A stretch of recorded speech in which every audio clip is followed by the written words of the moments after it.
During Mental Health Awareness Month, I want to turn the lens onto men, specifically black men, as they are an area demographic that we only often put our lenses on when we're speaking about the behaviors that are often due to trauma, unresolved trauma of the silence, avoidance, or anger, and in some cases, even the strength. But what we don't speak a lot about or enough about is what happened to the boy before he became the man. You know, what was his earlier life like? What was his bond with his mother, his father like? In my work on parental wounding, I explore how sons can be shaped by both mother wounds and father wounds. We speak about women and the daddy issues so much, but we don't speak about the men and the father issues and mother issues that see us seeing men in society that, to be fair, actually loathe women, fear them, loathe them, compete with them. When you're brought up in love and embraced and there is attunement and alignment of a child, that doesn't happen. Something I write about in the book is that for a son, a mother is his first love. Her wounds have the ability to reach into his heart and rip it apart and break him completely, or to anchor him in safety and in confidence and in belonging. I'm a mama myself as a boy, and I know that through my words, he learns what love sounds like and what it actually feels like. And if a son has to adapt or change who he is to try to receive or maintain love, especially as a mother, um, it means that his true self is never truly known, because who he is isn't real. He's had to put on an archetype, he's had to go into a role to try to have the basic human need of being met or at least seen. And when that is continued throughout his life, because it happens in schools too, where they project their own belief systems on what manhood is, what boys are, it becomes a very solidified concept of self. And a father also carries a profound significance in a boy's life. A father not only teaches a boy how to self regulate, how to losing my words today, how to assert himself, and how to assert care in a safe way that is safe to self and to girls and women. He also offers him the template of masculinity, um, and that can be with steadiness, emotional range, and responsibility. Because masculinity, I think it's got so blurred of what it is. And I have my own concept of it. The men I work with have their own concept of it, and that's fine. But what we do know is that it isn't harmful to a vulnerable people. It doesn't seek to invalidate and prey upon.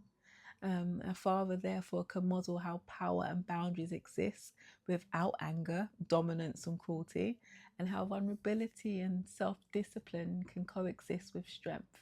It's not either or. So, to a son, and I see it so much, a father's is pretty much his superhero. He can either be his first model of protection, safety, and possibility, or for many, a cautionary tale of pain, absence, fear, or failure. Yeah, then this gets layered with the relational wounds, again from school, from society, from the media we watch. Again, how often do we look at the media and see a masculine black man or boy who is both vulnerable and strong, powerful and gentle? we we don't. It gets blurred with racial expectations of strength and containment and the restriction of vulnerability. And again, when this is the foundation that a lot of, especially in diaspora, I say diaspora, I've been told of so many how to say diaspora, especially our black boys in diaspora. It, as I said, it forms the archetypes. There are some brilliant initiatives here in London, in the UK. We have the 100 Black Men of London. We have loads. I'll put some in the comments below. That actually work with black boys and men, and these are the spaces we need. But we also need it within our homes where dads are not telling boys to man up. Which again, for the black boy, as much as it sounds awful, you kind of understand what that parent is trying to say, or what that older brother or uncle or cousin are trying to say. We're trying to tell them that that vulnerability I see in you When I had it, I was wounded, I was hurt, I was singled out and damaged, and I want to protect you from it. But actually, that protection again becomes almost a prison that black boys and men get locked in, which means they don't learn the emotional vocabulary. They don't learn how to how to move away from rage and sit in actual self-containment and processing. And that leads to mental health breakdowns. It leads to individuals who can't assert themselves in ways that don't come with anger and rage. I just want to say very clearly there's nothing wrong with anger. Anger is a very normal, healthy emotion, but it's what you do with that anger. And a lot of men have not been taught how to use their anger. Their anger's been demonized. And then what happens then is when you have that experience again of being misinterpreted, you learn to self monitor and over police. So you start to tone police yourself. You know, your face is being read, your needs get questioned, your pain gets invalidated, and then you start to become this shell of who you are. I see it with black men in the workplace where I've worked with men and I've got men in my family clearly. And you hear about, I write about it in the book anyway, but you hear about them being so mindful about being left in the room with women, especially non-black women, because a lean forward could be seen as them trying to be sexually dominant. If they are rightly upset, it gets blown out of proportion, and actually he was aggressive and hostile. So there's that weight of I've got to self police, but at the same time I'm being asked to be emotionally open. But then the fear comes in. Well, if I soften, will I be safe? If I break, who protects everyone else around me? And if I'm not strong, then what else remains? What else is there of me?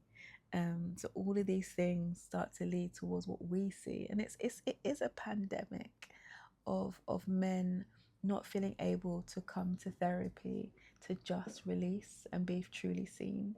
And I work with many men where they come in and they initially want very solution focused therapy. I'm like, look, so it's like you want life coaching.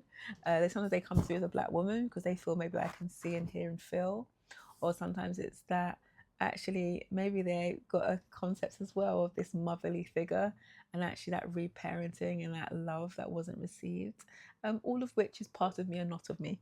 um, but what I often see, I speak about it a lot in the book and with workshops and therapy and like CPDs when I do talks, is that you watch the process of this man who comes in the room, and sometimes there is that mask. And I can see the vulnerability. I see the little boy that wants to cry and be held, but so many have become so detached from that boy that they can't almost even access or communicate with him. So when there is a little bit of vulnerability, you see the shutdown. They might not come to sessions for a while. They might start coming late or pay late. But after a while, those that are able to hold that vulnerability, or even be like, what did you do in that session last week, lady? I've been a mess all week, or I felt a shake. We explore it. And when you come away and take away all the layers of understandable protection, and I say it from the very beginning, I'm not trying to take off your armor, because the reality is I'm a black woman and I understand that in the world you need the armor, but it's teaching you how to dismantle it when you get home. It's teaching you how to replenish, how to repair, how to oil the bits that are sharp. So when you're around your people that you feel safe with, and like, I'm not saying your people in terms of color or culture, but just your safe people, you have space to take off that armor. Because you know, when you think about it, when someone's in armor all day, every day, all their life, you sweat, you start to get blisters, you start to get bacteria, you deteriorate from inside. So it's teaching you how to take it off. And in teaching you how to take it off and teaching our boys how to, before it even becomes armor, how to speak about their emotions. I love to, I'm looking over there, I use emotional wheels in my therapy. I'll grab some so you can see it, especially for other practitioners. I love using my emotional wheels and the brain. Sometimes I do a lot. So firstly, I use the brain. I speak to them about the prefrontal cortex and the threat system. The thing where someone steps on your foot and you're ready to take their life. And we speak about where does that come from? What's your amygdala saying? What's the hippocampus? What's the hippocampus? What's the cortisol, adrenaline rush? What's the fear? And then giving emotional language. Are you angry? Okay, what's underneath that? Actually, I'm pissed. Okay, what are you pissed about? Because I'm frustrated. What are you frustrated about? I'm in pain. What's the pain about? Oh, it's sadness. What's the sadness? It's loneliness. Going through the layers. So I just want to say to those who work with Black men, give them space to be themselves. Allow the armor as you gently allow them to dismantle it and teach them how to do it themselves, and then to armor back up. For the women who love Black men, be a safe space. I always ask my clients, are you safe to love? If when he shows you your vulnerability, you use it against him, you lose respect for him because of your understanding of what masculinity and strength looks like, then how do you then want him to learn to communicate with you? With when he communicates, you shut him down. You talk about it with your friends or you use it against him in the next argument. For the men who love Black men, you too, allow yourself, allow him to be vulnerable, and allow vulnerability to coexist with strength and power. And just sending you lots and lots and lots of love. You deserve love, respect, protection, understanding, and care too. So please get it for you. I keep referencing my book. There are some really interesting parts on working with Black men and Black women.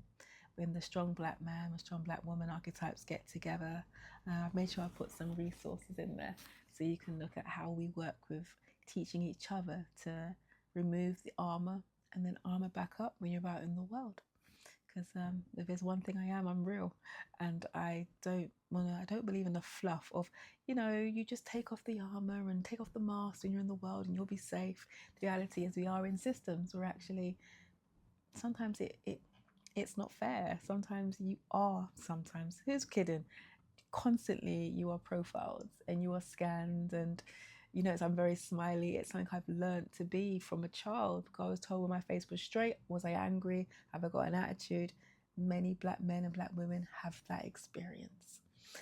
So there is an element of when we go out in the world, we do have to give a different self.